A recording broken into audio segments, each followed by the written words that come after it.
लाइफआवना जेब्लायबो सानै सुबुंनि गोजानाव थानांगौ। बेनो जादों बिजि थाग्रा आरो गावनिखौल' सानग्रा।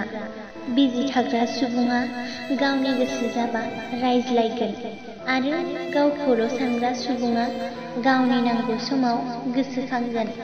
संसारावना बेबायदिबो मानसि थायो जाय गावनि अख्राखौ गारनो हाया नाथाय सोमोन्दोखौ गारनो हायो। नंखाय समाय लानायाव सुबुङा थैया नाथाय सुबुंनि फोथायथियासो थैलाङो। सुबुङाना गावनि गोरोन्थियावबा मोजां उकिल जागोन नाथाय गुबुननि गोरोन्थियाव सिदायैनो बिजिरगिरिसो जायो। मोजां महरनिख्रुइ मोजां आखला मानिजाथाव। महराथ' बैसोजों लोगोसे सोलायलांगोन नाथाय मोजां आखला थैजासिम मदद होगोन।